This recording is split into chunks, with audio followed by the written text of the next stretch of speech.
She has been reduced to a vessel that was only used to bring forth the man-child. She's trapped in domestic servitude that bears no worth.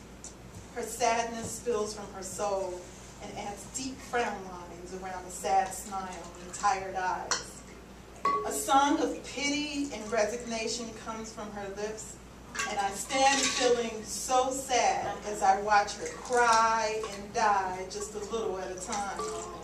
Her prince, her dream, has been turned into a sad and emasculated nightmare that steals every thought of relief, and I am challenged to offer hope. He said, you people in Ghana are just disgusting. Why aren't you proud to be Ghanaian? Why don't you speak in your native tongue?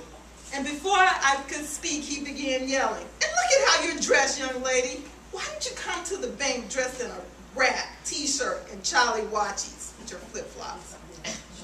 I'm on my way to the beach. I am sorry if my dress offends you, but since the ATM isn't working, I had to come inside, I said.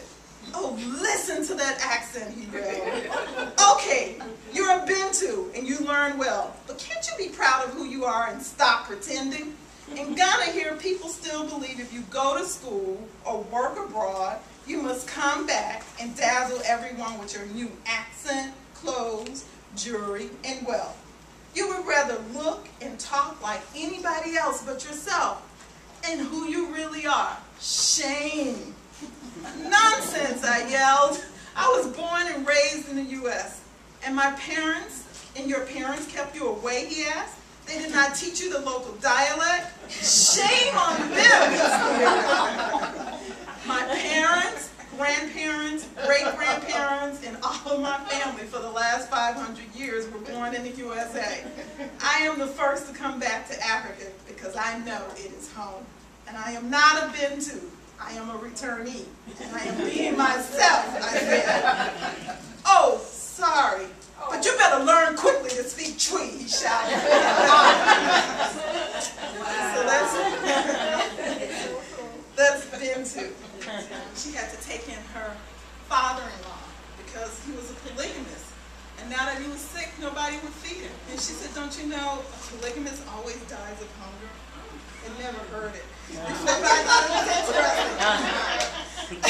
I said the more gray hair than I do it everywhere, but he'll come into town and be, oh, mommy, how are you? So I have a daughter who's adopted me too, who's a senior this year, and I finally asked her, Sheila, how old are you? She said, I'm 37. There's no way I could have even had you biologically.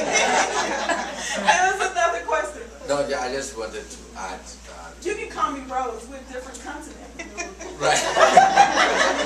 Yeah, so we have that problem when we came over here to worship because you find students calling, I mean, it's like Jack, John, or this. They just call professors by that name. I was like, I mean, you just can't call somebody like that. It's culturally not acceptable.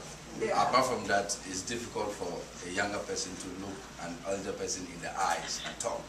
You don't look somebody in the eyes. Yeah, but I realize that in this country, when you don't look into the eye, it means you're not being truthful. So it is a very difficult thing for us to be able to do that and look into somebody's eyes and talk to the person. I really coach my students a lot. That's why I used to grab you all by the hands a lot. Yeah. And I walk through class because when I teach, mostly I teach in the graduate school, but when I teach in the undergrad,